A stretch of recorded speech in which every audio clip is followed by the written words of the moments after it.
Так, я сподіваюся, що ви зараз теж хтось піднімає сміливою рукою, запитує. Є, будь ласка. Father's human rights work impacted your views on life and death and assisted death? And the second question is, thank you for being with Ukraine for so long. What important progress do you think we have made, and what steps are we still to take? Thank you. Питання стосувалося, як досвід батька Генрі Марша вплинув на його ставлення до такого питання у правовому полі евтаназії. І наступне питання було стосувалося наступних кроків, які потрібно зробити, так розумію, Україні у майбутньому. I thought law was very boring when I was young. Коли я був молодим, право здавалося мені надзвичайно нудним. My father was not a boring man. He was a very nice man. Батько мій не був нудним. But I thought the law was very boring. Але мені право здавалося надзвичайно нудним. I never discussed euthanasia with him, so I don't know what his opinion would have been. I don't know the answer to that. Я ніколи не розмовляв з ним про проблему евтаназії. Я не знаю, яка його думка стосовно цього питання. But my parents certainly brought me up with us. They were both very sincere Christians, which I'm not. Мої батьки, які були щирими християнами, ростили мене в атмосфері. But they brought me up in a strong atmosphere that really we are here to try to make the world a better place. We are not here to have a bigger motor car and more expensive holidays. Ростили мене християнином, але з мене не вийшло такого. Головна ідея впиралася в те, що не потрібно мати дорогих машин, нам не потрібні оці видимі багатства, це все зайве. So with a strong sense of social duty, I suppose you could call it. І у нас було таке відчуття соціального обов'язку перед громадськістю. And that is one reason among many why I became a doctor. І це стало однією з важливих причин, чому я вибрав для себе бути лікарем. But I want to make a very important point. Є один момент, на який я хочу звернути вашу увагу. We're all, as I said earlier, we're all frightened of doctors, and we all need doctors. Як я раніше вже казав, ми всі боїмося лікарів і дуже їх потребуємо. But just think, if we were all doctors, and all we ever did was treat each other's illnesses. Уявіть собі, що ми були б усі лікарями і лікували б хвороби, які у нас є. The world would be a very boring place. То світ би став мить надзвичайно нудним. And in fact, the meaning and value of our work as doctors І фактично значення і ця важливість нашої роботи is the lives our patients lead. це те, яке життя проведуть і ведуть наші пацієнти. We are a means to an end. Ми є засобами до And really we are there to provide a service. І ми просто надаємо послуги.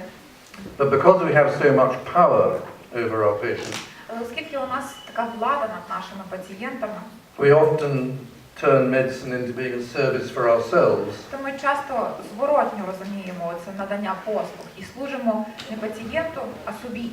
Our egos and our bank accounts. Нашому его і нашим банківським рахункам. There is a famous saying in English Є така знаменитий вислів англійський by a historian called Lord Acton. Історика лорда Гектона. All power corrupts. Уся влада псує. And absolute power corrupts absolutely. А абсолютна влада So this is a big risk for doctors. It is very easy to become corrupted. Велетенський ризик для лікарів бути скорумпованими, бути зіпсованими. And to forget that our duty is to our patients. І забути, що наш обов'язок – це наші пацієнти. What I came to understand, particularly from working in Ukraine and also in Nepal and Ukraine are very, very, very different. Працюючи в Україні та в Непалі, хоча це дві дуже різні країни, я зрозумів, що It was really after my father had died Це було після смерті мого батька. But I came to understand just how important the law is. Я зрозумів, наскільки важливим є право.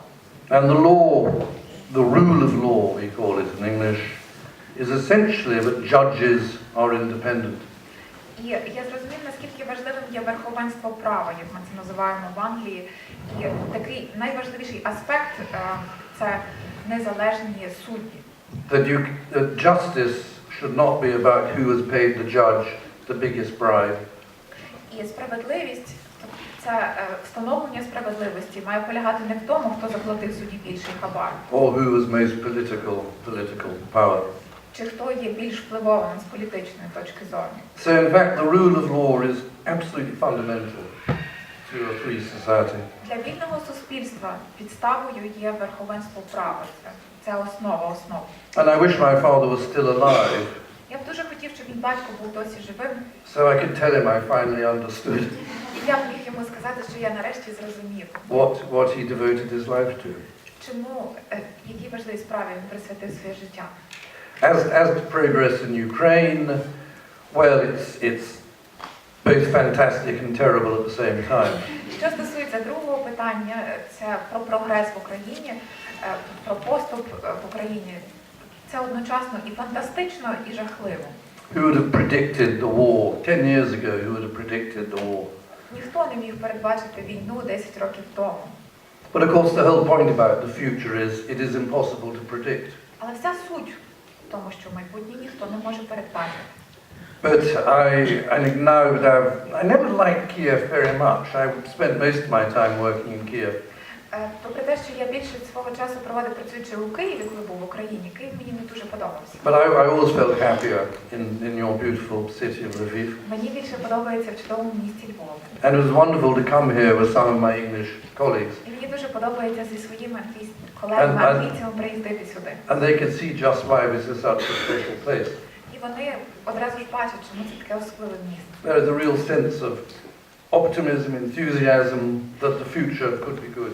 В цьому місці є такий ентузіазм, відчуття того, що майбутнє попереду непогане. And I just hope I remain well enough for a little bit more time so I can continue to come and justify my visits here by working with my medical colleagues. І дуже часто я думаю, було б добре, щоб я міг сюди повертатися ще не раз, залишатися тут надовше і працювати зі своїми колегами-лікарями, щоб виправдати своє перебування тут. I say in my second book, У своїй другій книжці я пишу, it's що a fundamental principle in life. фундаментальний принцип у житті It is always better to leave too early rather than too late. це піти занадто рано, аніж занадто пізно. Краще піти зашвидко, аніж запізно.